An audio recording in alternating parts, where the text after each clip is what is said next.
Hi everyone, this is Advocate Isha Kapoor and you're watching Vlogish. This is a one of a kind initiative by your own channel Vlogish. In this playlist, in this particular segment of the kind of videos we make, I'd be decoding the developments that have happened in the Supreme Court of India either week by week or month by month, because this is the first week of January. I mean, the week that I'll be discussing in this video is the first week of January, and it was a very heavy week due to vacations that preceded the week. I'll be dividing this video into two parts. The first part, well, I'll be discussing the two Constitution Bench judgments declared by the Honorable Supreme Court of India, and in the other part, the 12 non-Consti Bench judgments declared by the Supreme Court of India, that is by a division bench. In this video, you will get to know about the Constitution Bench judgments. So, 2nd of January 2023 was that day when the Supreme Court reopened after the winter vacations. Once it got reopened after the winter vacations, the judgment in the demonetization case, in the hyped demonetization case, was set to release. So the case was Vivek Narayan Sharma versus Union of India. 2nd January 2023 को 5 जज bench ने इस judgement को declare किया. 5 जजेस के जो benches होते हैं जिसमें 5 जज एक साथ बैठ के जजमेंट डिलीवर करते हैं, these are called constitution benches. Constitution benches हमेशा कॉन्स्टिट्यूट किए जाते हैं under article 145 of the constitution of India. These are constituted because there is a substantial question of law related to the constitution, related to any of the provisions or the interpretation of any of the provisions of the constitution that is involved in the case. बहुत बार कॉन्स्टी bench cases इसलिए भी constitute होते हैं कि कोई 2 benches या 3 benches के opinion में कॉन्ट्रडिक्शन था. इसके लिए एक बड़े बेंच को मैटर को रेफर करना पड़ जाता है, या फिर कोई छोटा बेंच अपने आप ही कॉन्स्टी बेंच को इस केस को या एक लार्जर बेंच को अपने केसेस को रेफर कर देता है, thinking that the case involves a substantial question of law with respect to the interpretation of constitution. So इस तरह से कॉन्स्टिट्यूशन बेंचेस बनते हैं. नाउ कॉन्स्टिट्यूशन बेंच मिनिमम 5 जजेस के तो होने चाहिए, लेकिन ये 7 जजेस 9 जजेस के भी बेंचेस हो सकते हैं, और ऐसे बेंचेस को पहले भी देखा गया है. जो सबसे बड़ा बेंच हमने देखा वो केशवानंदा भारती केस में हमने 13 जजेस का देखा था. But anyway, coming back to the constitution bench judgments delivered in the first week of 2023, that is in January 2023, we come back to the case of Vivek Narayan Sharma versus Union of India.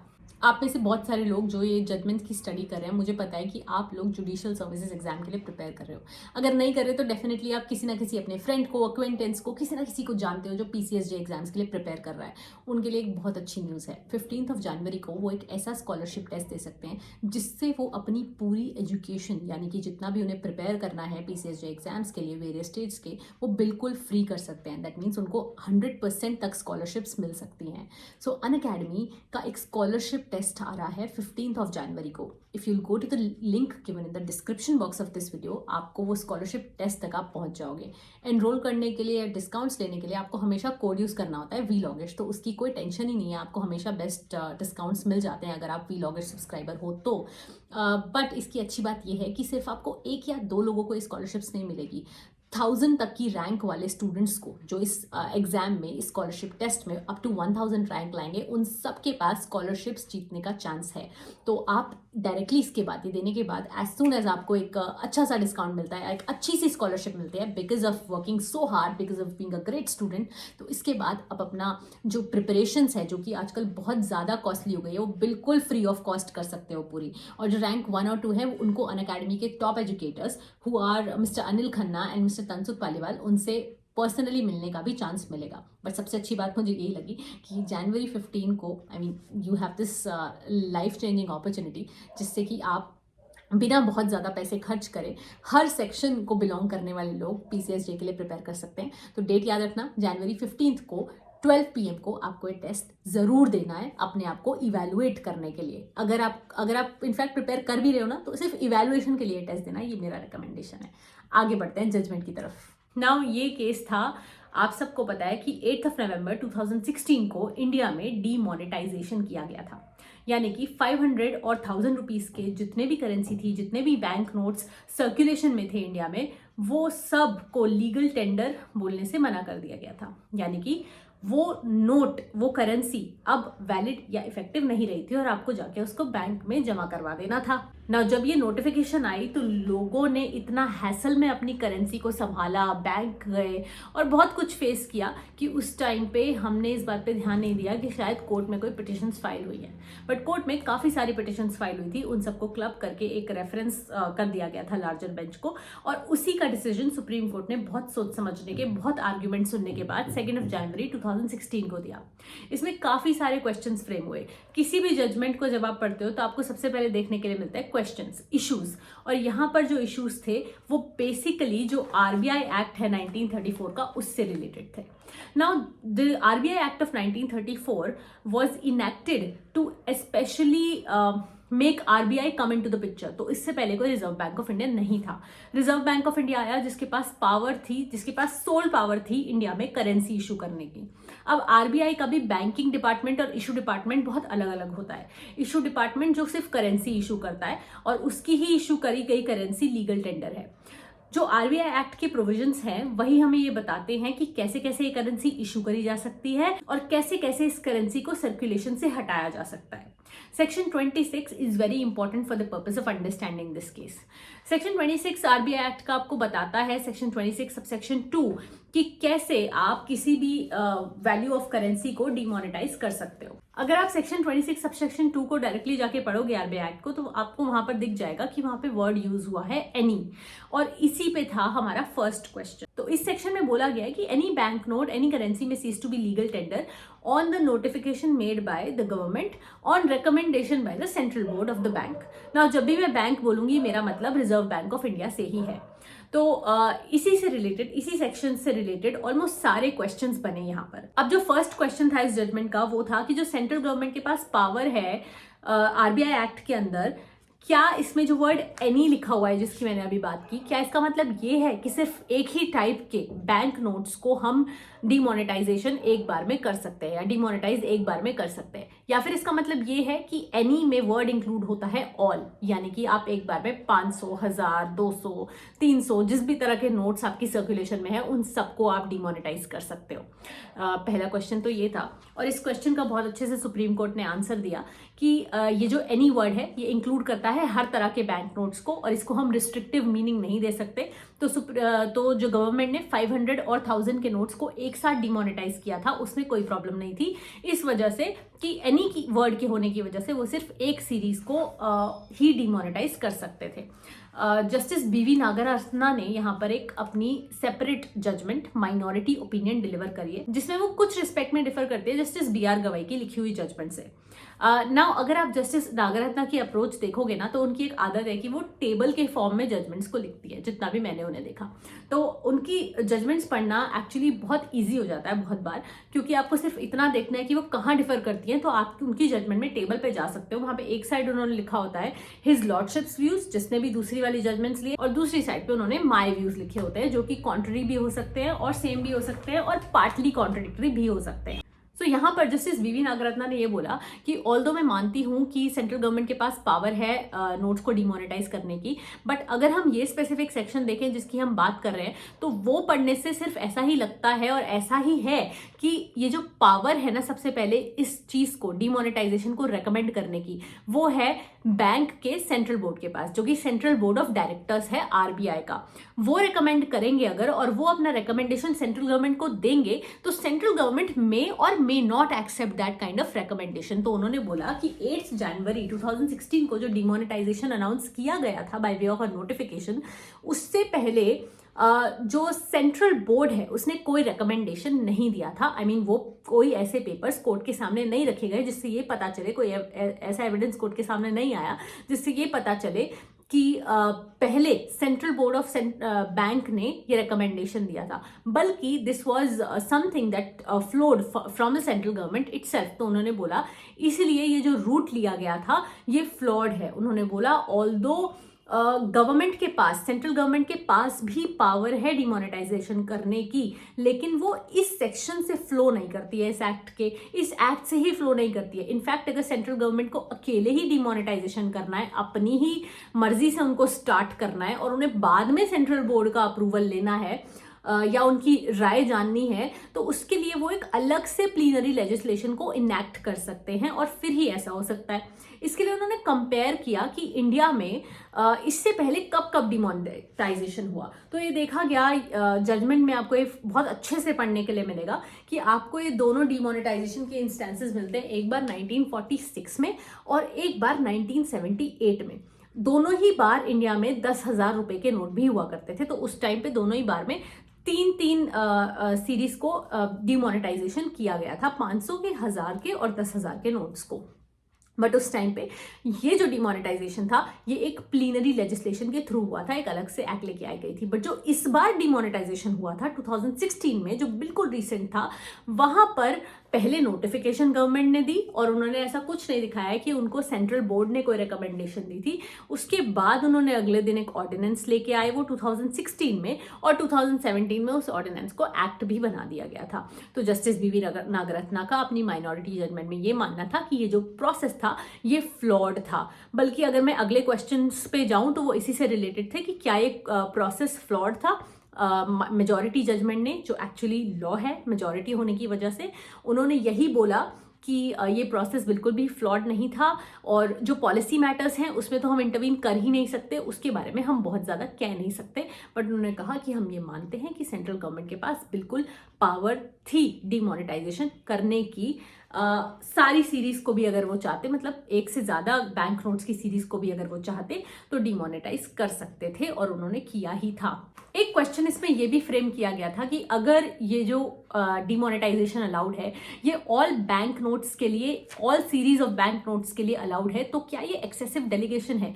तो ये जो delegation of powers पे famous cases हैं जैसे कि हमदर्द दवाखाना, उनको court ने रेफर किया और उन्होंने बोला कि ये बिल्कुल भी एक्सेसिव डेलीगेशन हमें तो नहीं लगा।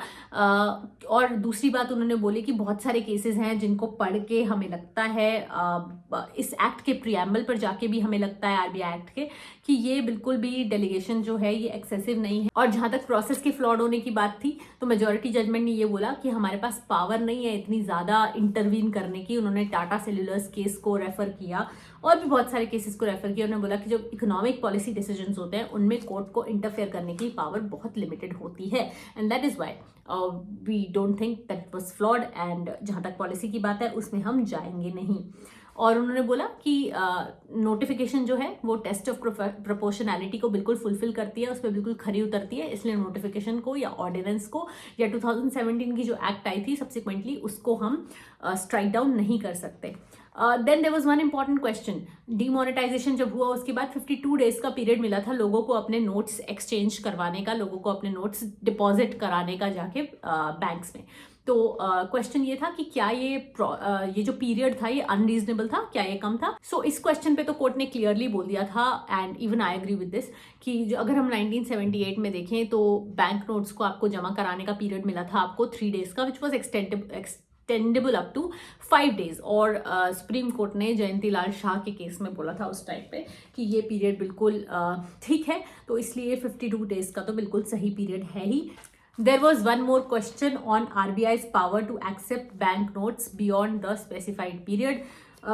इस पे भी गवर्नमेंट के फेवर में ही रूल हुआ मेजॉरिटी जजमेंट में तो, और जस्टिस नागरत्ना ने इस क्वेश्चन पे बहुत कुछ कहा नहीं है। तो जिस्ट जजमेंट का यही है कि जो नोटिफिकेशन थी जिससे कि प्राइम मिनिस्टर ऑफ इंडिया ने अनाउंस किया था, गवर्नमेंट ऑफ इंडिया ने, सेंट्रल गवर्नमेंट ने ये अनाउंस किया था कि 500 और 1000 के नोट्स अब से लीगल टेंडर नहीं होंगे, वो बिल्कुल वैलिड थी, उसमें कोई कमी नहीं थी। इसलिए उस नोटिफिकेशन को बिल्कुल ठीक माना गया। लेकिन माइनॉरिटी जजमेंट ने ये माना, जस्टिस बीवी नागरत्ना ने ये कंक्लूड किया कि उनको ये ठीक नहीं लगा था, और जो डिमोनेटाइजेशन हुआ वो गलत तरीके से हुआ, it was bad in law. और इस केस में जस्टिस बीवी नागरत्ना ने ये सब यही देखने के बाद बोला था कि उन्होंने बोला कि it appears from the record in the case कि डिमोनेटाइजेशन की नोटिफिकेशन आने से 6 महीने पहले से गवर्नमेंट और सेंट्रल बैंक के बोर्ड ऑफ डायरेक्टर्स के बीच ऐसा कोई कांटेक्ट नहीं था, ऐसी कोई कॉन्वर्जेशन हमें मिली नहीं है जिससे एस्टैब्लिश हो सके कि सेंट्रल बोर्ड ने ही ये रिकमेंडेशन दिया था। इसलिए उन्होंने बोला it is bad in law. एक और कॉन्स्टी बेंच जजमेंट सुप्रीम कोर्ट ने डिलीवर करी अपने फर्स्ट वीक में, जिसमें कि एग्जैक्टली सेम बेंच बैठा था, और यहाँ पे भी जस्टिस बीवी नागरत्ना ने माइनॉरिटी जजमेंट लिखी है, तो आप थोड़ा सा याद रखने के लिए आपको हेल्प हो सकती है इसमें। So S Abdul Nazir, B R Gavai, A S Bopanna and justice Rama Subramaniam. And justice BV Nagarathna as well.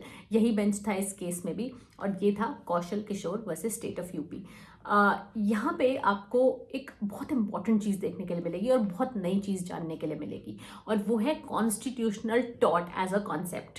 तो this case was related to some of the remarks that were made by ministers or people in authority, people who were linked to the government at that time.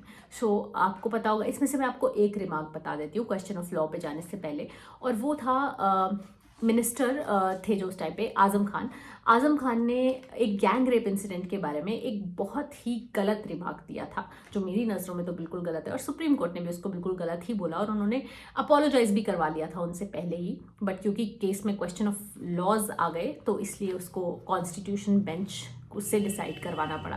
तो उन्होंने उस बारे में बोला था gang rape के बारे में कि कुछ नहीं है, ये ऑपोजिशन की कंट्रोवर्सी है और ये सब तो होता ही रहता है, ये सब तो ऑपोजिशन करवाती रहती है, जो कि बहुत ही आई थिंक इनसेंसिटिव था, इन ह्यूमन रिमार्क था। But anyway, going to the questions of law here, यहाँ पे क्वेश्चन ऑफ लॉ रिलेटेड थे कि आपका freedom of speech and expression है आपका, उसको आप किस हद तक एक्सरसाइज कर सकते हो। क्या आप एक मिनिस्टर होके इतना कुछ बोल सकते हो, क्योंकि आप एक तरह से गवर्नमेंट के रिप्रेजेंटेटिव हो, आप एक तरह से गवर्नमेंट के फेस हो, और अगर आप इतना कुछ बोलते हो तो क्या आपकी कोई लायबिलिटी बनती है, या ऐसे में क्या गवर्नमेंट की कोई लायबिलिटी बनती है, क्या आपको किसी तरह की पनिशमेंट दी जा सकती है इन सब चीज़ों के लिए। उसी से रिलेटेड आपको ये केस मिलेगा। इसमें जो क्वेश्चंस थे मैं आपको वो बताना शुरू करती हूँ। सो फर्स्ट क्वेश्चन वाज कि ये जो आर्टिकल 19 है और इसके जो सबसेक्शन 2, 3, 4 इन सब में ग्राउंड्स दिए गए हैं, जिन ग्राउंड्स के बेसिस पे रिस्ट्रिक्शन लगाए जा सकते हैं freedom of speech and expression पे, क्या वो एग्जॉस्टिव हैं। एग्जॉस्टिव होने का मतलब कि क्या उन ग्राउंड्स के अलावा और किसी और ग्राउंड पे freedom of speech and expression पे रिस्ट्रिक्शन नहीं लगाया जा सकता। तो सुप्रीम कोर्ट ने कंक्लूड किया इस क्वेश्चन पे तो कि हाँ, इसके अलावा और किसी ग्राउंड पे रिस्ट्रिक्शन नहीं लगाया जा सकता। यही ग्राउंड्स हैं जिन पे आप रिस्ट्रिक्शन लगा सकते हो, आप अपने आप नए नए तरह के ग्राउंड्स नहीं इन्वेंट कर सकते। सेकेंड क्वेश्चन कि ये जो फंडामेंटल राइट्स अवेलेबल हैं आर्टिकल 19 में और आर्टिकल 21 में कॉन्स्टिट्यूशन ऑफ इंडिया के, क्या इनको आप खाली स्टेट के अगेंस्ट क्लेम कर सकते हो और स्टेट इंस्ट्रूमेंटैलिटीज के अगेंस्ट, या फिर अदर देन स्टेट के अगेंस्ट भी, यानी कि इंडिविजुअल्स के अगेंस्ट भी जो बिल्कुल प्राइवेट कैपेसिटी में एक्ट कर रहे हैं उनके अगेंस्ट भी क्लेम कर सकते हो। सो नो ही बोला कोर्ट ने, नो बोला। सो यहाँ पर जो हुआ ना इस क्वेश्चन में वो बड़ा ही नया सा है कुछ, क्योंकि हमेशा ये होता है कि आप या तो स्टेट के अगेंस्ट ही क्लेम करोगे या स्टेट इंस्ट्रूमेंटैलिटीज के अगेंस्ट क्लेम करोगे जो स्टेट की तरह एक्ट करें, या फिर ऐसे अथॉरिटीज के अगेंस्ट जो कि कोई पब्लिक फंक्शन को परफॉर्म कर रही है। इस तरह के टेस्ट ही ले डाउन किए गए हैं। बट यहाँ पे मेजोरिटी जजमेंट ने कहीं ना कहीं कुछ ऐसा बोल दिया है कि ऐसा आपको हिंट दे दिया है कि इसको आप प्राइवेट पर्सन्स के अगेंस्ट भी एनफोर्स करवा सकते हो। और उन्होंने इसके लिए ना जस्टिस KS पुट्टास्वामी जजमेंट को भी, जो प्राइवेसी जजमेंट है, उसको भी रेफर किया कोर्ट ने, which is I mean this is something very new. But उन्होंने बोला कि जो प्राइवेसी जजमेंट है उसमें भी ऐसी बात की गई है कि प्राइवेट पर्सन्स के अगेंस्ट भी आप इसे एनफोर्स कर सकते हो, इसलिए हम बोलेंगे कि हाँ, आप ऐसा कर सकते हो। बट जस्टिस नागरत्ना ने बोला कि नहीं, आप उसे प्राइवेट पर्सन्स के अगेंस्ट एनफोर्स नहीं कर सकते, स्टेट या स्टेट इंस्ट्रूमेंटैलिटी होना चाहिए, but this can become a basis for seeking other remedies in common law. जो नेक्स्ट क्वेश्चन था वो ये था कि क्या स्टेट की ड्यूटी है कि वो अपने सिटीजन्स को प्रोटेक्ट करे एफर्मेटिवली, यानी कि पॉजिटिव ड्यूटी है क्या स्टेट के ऊपर कि वो प्रोटेक्ट करे अंडर आर्टिकल 21, अगर सिर्फ थ्रेट भी है सिटीजन को कि उसका आर्टिकल 21 का राइट वायलेट हो सकता है। तो मेजॉरिटी जजमेंट ने बोला कि हाँ, स्टेट की ड्यूटी है, पॉजिटिव ड्यूटी है। एक तरह से उन्होंने आर्टिकल 21 को पॉजिटिव राइट कह दिया यहाँ पे और स्टेट के ऊपर पॉजिटिव ऑब्लिगेशन कास्ट कर दिया। बट जस्टिस नागरत्ना ने अपनी माइनॉरिटी जजमेंट में बोला कि नहीं, ये तो एक नेगेटिव राइट है। तो अगर किसी का fundamental right under article 21 infringe हो रहा है एज अ पर्सन और as a citizen of India, उस टाइम पे स्टेट को उसे प्रोटेक्ट करना होगा। फिर उसके बाद हालांकि जस्टिस नागरत्ना ने ये बोला कि अगर आप उसे प्रोटेक्ट नहीं करोगे स्टेट को, तो अगेन वो ड्यूटी आपकी वायलेट हो जाएगी, इसीलिए कहीं ना कहीं ये पॉजिटिव भी है। बट उनका कहने का मतलब यही था कि ये एक नेगेटिव राइट है। तो ये एक आपको कॉन्ड्रम सा देखने के लिए मिलेगा। स्टूडेंट्स ऑफ कॉन्स्टिट्यूशनल लॉ इसे बहुत अच्छे से समझ पाएंगे कि मैं कैसे नेगेटिव और पॉजिटिव ऑब्लिगेशन की बात कर रही हूँ। नेगेटिव ऑब्लिगेशन मतलब कि आपको कुछ नहीं होने देना है, और पॉजिटिव ऑब्लिगेशन का मतलब कि आपके ऊपर ड्यूटी है कि आपको ये करना ही करना है। यहाँ पे पॉजिटिव का मतलब कि आपको आर्टिकल 21 को किसी भी तरह से उनको इंश्योर कराना है, और नेगेटिव का मतलब कि आपको ऐसी कोई भी एक्ट नहीं होने देनी है जिससे कि उनका आर्टिकल 21 में दिया हुआ right to life and personal liberty infringe हो। Next question was very important, and that was, can a statement made by a minister be attributed to government itself when it's traceable to the affairs of the state? तो minister एक statement देता है तो क्या हम ये कह सकते हैं कि ये स्टेटमेंट गवर्नमेंट ने दी है एक तरह से? क्या ऐसा मान सकते हैं? स्पेशली जब वो स्टेटमेंट ऐसी हो जो कि स्टेट अफेयर से रिलेटेड हो, और वो स्टेटमेंट ऐसी हो जिसको गवर्नमेंट भी अफर्म करती है कहीं ना कहीं कि गवर्नमेंट पॉलिसी भी वही है। तो मेजॉरिटी जजमेंट इसके लिए कहती है नो, बट जस्टिस बीवी नागरत्ना ने अपनी माइनॉरिटी जजमेंट में ये बोला कि यस, उस स्टेटमेंट को एट्रीब्यूट कर सकते हैं, उसमें गवर्नमेंट की रिस्पॉन्सिबिलिटी को हम बीच में ला सकते हैं। उसमें हम ये बोल सकते हैं क्योंकि ये मिनिस्टर भी तो सरकार का ही था, और गवर्नमेंट भी अगर ऐसी सेम व्यू होल्ड करती है तो गवर्नमेंट को भी रिस्पॉन्सिबल माना जा सकता है। Statement can be attributed to the government itself if it represents the view of the government also. लेकिन अगर खुले में ओपनली गवर्नमेंट का कुछ अलग व्यू है तो उसको एट्रीब्यूट नहीं कर सकते हम, तो हम मिनिस्टर की स्टेटमेंट को गवर्नमेंट की स्टेटमेंट नहीं मान सकते हैं। Next question again is very important and something new to be learned for all of us, and that is कि अगर कोई स्टेटमेंट, ऐसी कोई स्टेटमेंट जिसकी मैंने शुरुआत में बात की थी, ऐसे किसी मिनिस्टर ने दी है which is in violation of the fundamental right under part 3 of the constitution, so whether it can be actionable for being a constitutional taught, यानी कि क्या उस पर इस बिहाफ पे एक्शन लिया जा सकता है, उस पर इस बिहाफ पे कोई पनिशमेंट, कोई फाइन, कुछ भी इम्पोज किया जा सकता है कि वो एक कॉन्स्टिट्यूशनल टॉट है। तो मेजॉरिटी जजमेंट ने कहा कि नहीं, ऐसा नहीं हो सकता है, मियर स्टेटमेंट को हम कॉन्स्टिट्यूशनल टॉट नहीं मान सकते हैं। लेकिन अगर उस स्टेटमेंट की वजह से कोई ऐसे एक्ट को कमिट किया जा रहा है या कोई ऐसा ऑमिशन हो रहा है जिसकी वजह से, जिसके इफेक्ट से एक कॉन्स्टिट्यूशनल टॉट कमिट हो रहा है, या जिसके इफेक्ट से फंडामेंटल राइट्स इन्फ्रिंज हो रहे हैं, तो उसको हम कॉन्स्टिट्यूशनल टॉट की तरह से मान सकते हैं, और उसलिए फिर डैमेजेस भी अवॉर्ड किए जाते हैं, कई बार कई केसेस में किए भी गए एक्चुअली। जस्टिस नागरत्ना ने इस रिस्पेक्ट में एक बहुत अच्छा सजेशन तो दिया है, जो इनफैक्ट कुछ नया नहीं है, जो कि कोर्ट बहुत पहले से देता आ रहा है, सिंस 1960s से देता आ रहा है। बट उन्होंने ये बोला कि कॉन्स्टिट्यूशनल टॉर्ट्स को गवर्न हम ऐसे ही नहीं कर सकते, हम ऐसे ही नहीं बता सकते, तो there should be a proper legal framework for constitutional tort. इसके लिए अलग से स्टैट्यूट होना चाहिए, यहाँ जहाँ पे पूरा सा डिटेल में डिफाइंड हो कि टॉर्ट क्या है, वो किस केसेस में कॉन्स्टिट्यूशनल टॉर्ट माना जाएगा। बट उन्होंने ना कोई स्पेसिफिक ऐसे फ्रेमवर्क अपनी तरफ से दिया नहीं है, उनका सजेशन ही है कि एक फ्रेमवर्क होना चाहिए। उन्होंने बोला है कि एक कलेक्टिव रिस्पॉन्सिबिलिटी होनी चाहिए मिनिस्टर्स की काउंसिल की तरफ। बट अगर देखा जाए तो मेजॉरिटी ओपिनियन में जो कहा है वो भी कहीं ना कहीं सही है कि ये जो कलेक्टिव रिस्पॉन्सिबिलिटी का कॉन्सेप्ट है, it flows from council to individuals, so the flow cannot go in reverse actually. That's understandable for me at least. Let me know कि आपके लिए क्या है।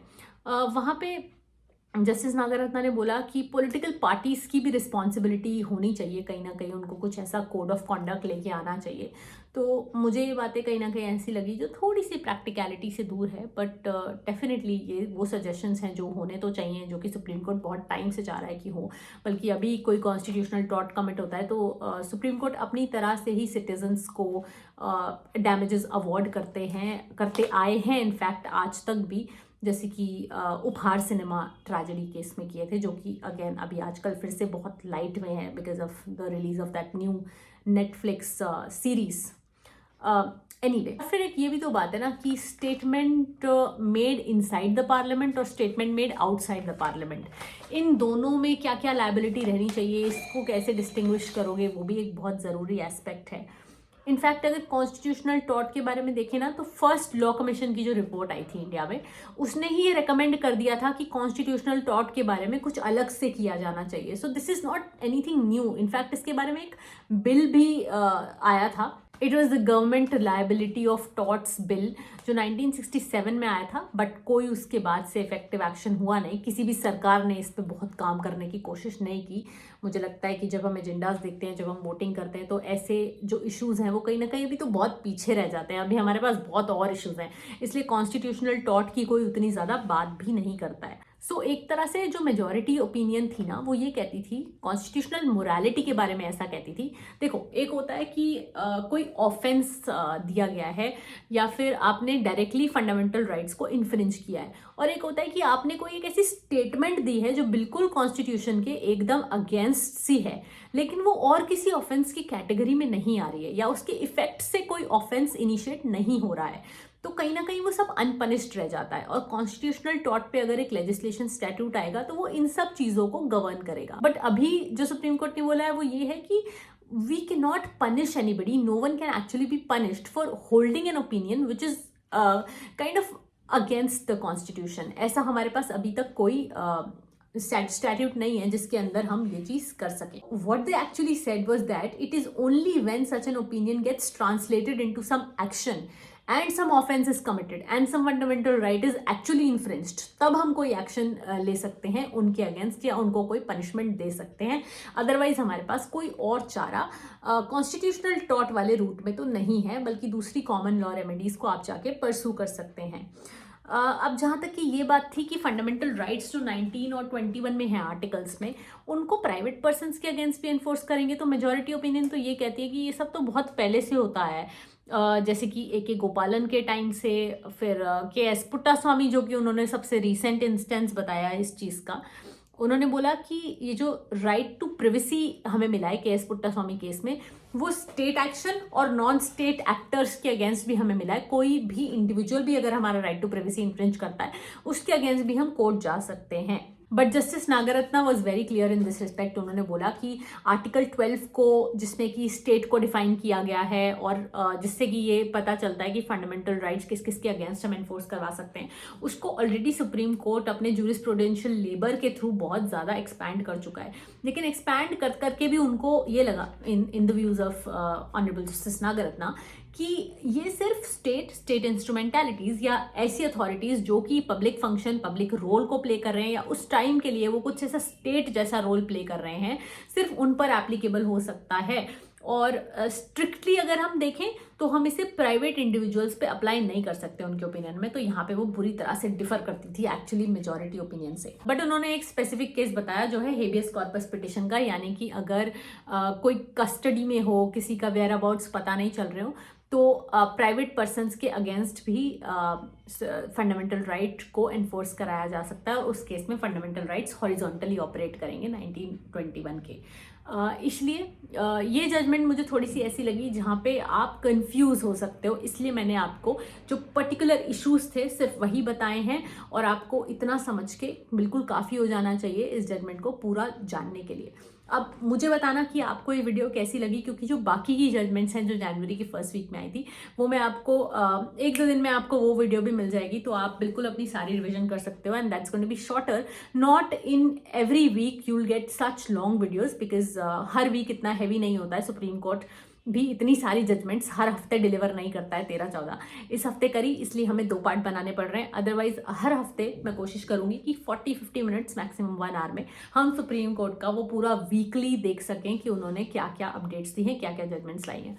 और जो मैं ये वाली वीडियोस बना रही हूँ, ये ना आपको बेसिकली ऐसे ही देखने को मिलेंगी, जिसमें मैं बाइलिंगुअल तरीके से आपसे बात करूंगी, हिंदी और इंग्लिश, क्योंकि मैंने ये ऑब्जर्व किया कि ऐसी वीडियोस आपको बहुत एकेडमिक तरीके से बनी हुई मिल जाती हैं, और इस तरीके से तो आपको जजमेंट्स भी मिल जाती हैं। इनफैक्ट आपको अलग अलग वेबसाइट्स पे जजमेंट ब्रीफ भी मिल जाते हैं, but I want it to be a bit informative, और मैं नहीं चाहती कि आपको बहुत ज़्यादा ऐसा लगे कि कोई ऑफिशियल बातें हो रही हैं, इसलिए हम हिंदी इंग्लिश दोनों लैंग्वेज का यहाँ पे यूज़ करेंगे, जैसे कि हम आम रोज़मर्रा की भाषा में करते हैं। अगर आपको ये वीडियो अच्छी लगी हो मुझे प्लीज़ बता देना, अगर आपकी कुछ हेल्प हुई हो। दोनों कॉन्स्टिट्यूएंट जजमेंट अब आपकी क्लियर है, इशूज़ विशूज़ सब अच्छे से बता दिए।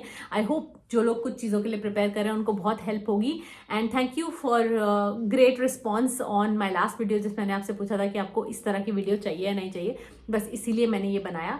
And with this I can just say that I will meet you very soon again with a new video on a new concept. Bye for now.